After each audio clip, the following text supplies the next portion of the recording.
अच्छा, मेरी जो ऑडियंस है ज़्यादातर वो वेस्ट में जो बेस करते हैं, ख़ास करके कनाडा में, यूएस में और कुछ जो हैं वो यूके से भी हैं। तो हम उनके हवाले से बात करेंगे कि अगर उन्होंने इन्वेस्टमेंट करनी है दुबई में क्योंकि उन्होंने हो सकता है कुछ लोग मूव होना भी चाह रहे हों, लेकिन अक्सरियत की अगर हम बात करें तो वो तो मूव होना नहीं चाहते, वो सिर्फ़ चाहते हैं कि हम अपना जो है इन्वेस्टमेंट कर लें और उसमें फिर उन्होंने हो सकता है फ्लिप भी करना हो 2 या 3 साल के बाद या हो सकता है उन्होंने रेंटल के हिसाब से अपनी स्ट्रैटेजी बनाई हो। तो थोड़ा-सा पहले एरियाज़ के ऊपर बात कर लेते हैं कि दुबई क्योंकि अब तो काफ़ी एक्सपैंड हो रहा है, शुरू में तो काफ़ी एक छोटा-सा एक सिटी था।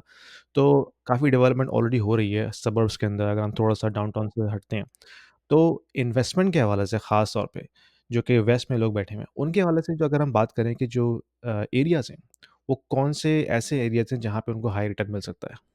देखिए ये सबसे पहले डिपेंड करता है आपके बजट पे और आपकी अप्रोच पे कि आप मार्केट में कितने टाइम के लिए आ रहे हैं और कितनी फंडिंग आप लेके आ रहे हैं। अब एग्जाम्पल मैं देता हूँ कि अगर कोई आता है कि भाई ठीक है मेरे पास 5 मिलियन का मेरे पास बजट है, 5 मिलियन का, और मुझे बताएं कि हम मैं मार्केट में कैसे इस स्टार्ट कर सकते हैं, तो डेफिनेटली वो एक अलग कैटेगरी होती है कि जिसमें हम उसको टाउन हाउसेज और विलास में लेके जाते हैं और वहाँ पे विद इन 2 इयर्स और 3 इयर्स के स्पैन में उनकी अप्रोक्सीमेटली 40 to 50% की अप्रिसिएशन उनको मिल जाती है। देन वी कैन एग्जिट, हम उनको फिर एग्जिट करवा के किसी और चीज में लेके आते हैं।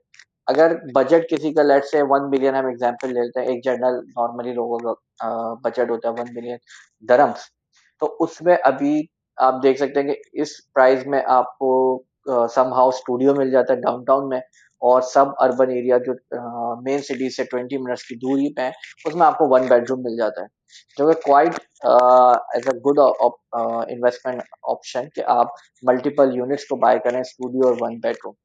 अब डिपेंड करता है कि आपकी अप्रोच और एरिया कौन सा। कुछ एरियाज में 2 बेडरूम बड़ा अच्छा रिटर्न देते हैं, कहीं कहीं आपको स्टूडियो बहुत अच्छा रिटर्न देता है।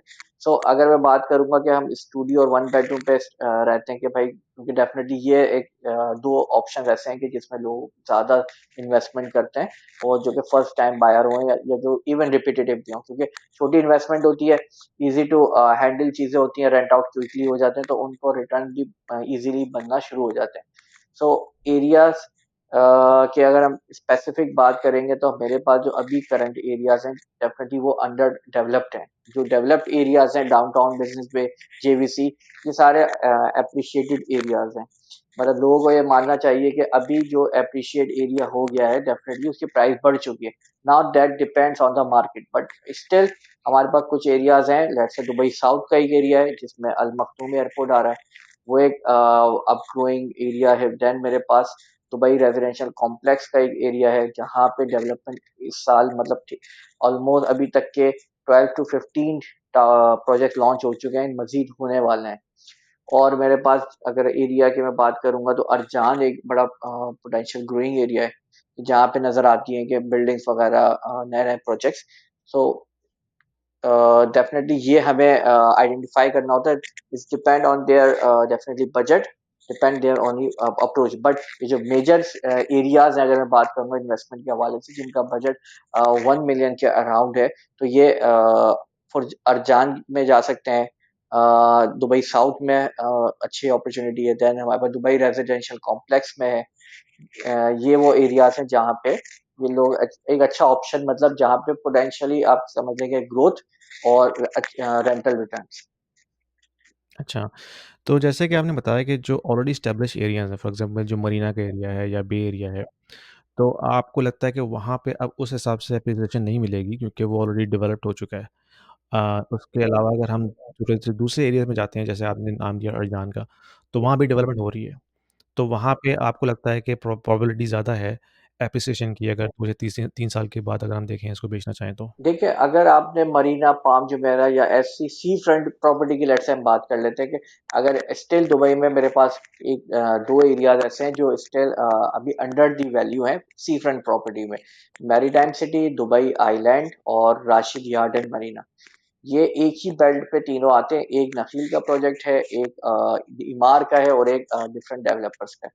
ये तीन और ये डेरा के साइड की तरफ लगता है जस्ट अब इस एरिया में जो है ना, स्टिल पोटेंशियल है कि आपका वन बेडरूम 1.8 मिलियन का मिल रहा है, तो definitely that will go around 2.2 2.5। But अगर मैं बात करूंगा पाम जुमेरा की, दुबई मरीना की, ब्लू आइल वाटर वर्ल्ड की, ब्लू आइलैंड की, वहां पे already prices to one bedroom की 2.5 मिलियन है ऑन एवरेज। तो डेफिनेटली उसमें इतना ज्यादा कोई पोटेंशियल ग्रोथ नहीं है। हाँ, अनटिल अनलेस आप उसमें कोई एक्स्ट्रा लग्जरी प्रॉपर्टी में जाते हैं, लेट्स से वहां पे अभी ब्रांडेड एक फ्रैंक मुलर जो वॉचेस का बड़ा ब्रांड है, उसने लंदन गेट एक डेवलपर के साथ टाई अप किया था। They are bringing up the you can say branded residence. तो वहां पे अब ब्रांडेड रेजिडेंस का कॉन्सेप्ट है, क्योंकि जितनी मरीना की बिल्डिंग थी वो सारी एक ऑर्डिनरी बिल्डिंग थी। तो उस हुँ, ऑर्डिनरी सराउंडिंग्स में, बिल्डिंग्स में आपका एक पोटेंशियल, मैं बात करूंगा एक प्रोजेक्ट है जो कि पूरा ब्रांडेड है, फ्रैंक मुलर की ब्रांडेड के साथ वो आ रहा है, तो डेफिनेटली वो फिर आपको अप्रिशिएट करेगा, और वो प्राइसी भी है। मतलब वो आपको 2.5 मिलियन का ऑन एवरेज वो आपको पड़ेगा। अच्छा, ये ब्रांडेड प्रॉपर्टी से क्या मुराद है आपकी? हाँ, थोड़ा-सा एक्सप्लेन करें? राइट। देखिए दुबई में मैं आपको बात करूंगा, एक तो हमारी नॉर्मल बिल्डिंग्स होती हैं, वो डेफिनेटली अपने क्वालिटी स्टैंडर्ड्स और सारी चीजें फॉलो अप होती हैं, ठीक है। बट हुँ, दुबई में डेफिनेटली आपको पता है लग्जरी का थोड़ा सा मतलब चीजों का है कि भाई क्या कुछ नया होना चाहिए। तो हर डेवलपर अपना एक ब्रांड लेके आता है, या ब्रांड के साथ टाई अप करता है, और वो एक ब्रांडेड रेजिडेंस के नाम से या एक लग्जरी कलेक्शन के नाम से जो है ना, अपने प्रोडक्ट को लॉन्च करता है। जैसे मैं बात कर रहा था, ईमार है मेरे पास सबसे बड़ा डेवलपर, उसी की बात कर लेते हैं। उसका ब्रांड है एड्रेस। अब तो जो ईमार की दुबई हिल्स में अगर नॉर्मल बिल्डिंग होगी वो 1.5 मिलियन की होगी, लेकिन एड्रेस जो बिल्डिंग होगी ईमार में दुबई हिल्स में सेम लोकेशन पे, वो आपको 1.9 की मिलेगी। ऑलमोस्ट 25% ज्यादा आप उसको पे ऑफ करेंगे। लेकिन ब्रांडेड बिल्डिंग का मतलब ये होगा कि वो सराउंडिंग में वो एक या दो ही होंगी। अगर इमार में दुबई हिल्स में बात करूंगा, हुँ, 100 बिल्डिंग्स हैं, तो वहां पे ब्रांडेड बिल्डिंग्स दो या चार ही होंगी, इससे ज्यादा नहीं होगी। तो इसलिए जो ब्रांडेड अच्छा। रेजिडेंस जिनको पता है कि जिन्होंने इन्वेस्टमेंट की हुई है ब्रांडेड कलेक्शंस में, वो डेफिनेटली वो अल्टीमेटली नॉर्मल बिल्डिंग से ज्यादा ही वो रिटर्न्स बना रहे हो। तो यानी कि वो बेसिकली लग्ज़री यूनिट में आ जाती हैं, राइट, ब्रांडेड लग ब्रांड। तो अगर हुँ, मरीना में पाम जुमेरा में आप जा रहे हैं, तो आपने हुँ, लग्जरी यूनिट्स पे जाना है। ठीक है, ये मतलब एक हुँ, सिंपल सी एक ट्रिक है कि आप मार्केट में हुँ, स्टिल, मैं कोई अगर कहेगा कि मरीना में पोटेंशियल नहीं है, लेकिन मैं कहूंगा कि वो गलत है। मरीना में स्टिल पोटेंशियल है। आपने प्रोडक्ट अपना टेस्ट, अपना प्रोडक्ट चेंज करना है। आपको हुँ, ऑर्डिनरी वन बेडरूम स्टूडियोज पे नहीं जाना, देन आपको लग्जरी कलेक्शन वाली साइड पे जाना है। पाम में भी हुँ, आपको ये करना है।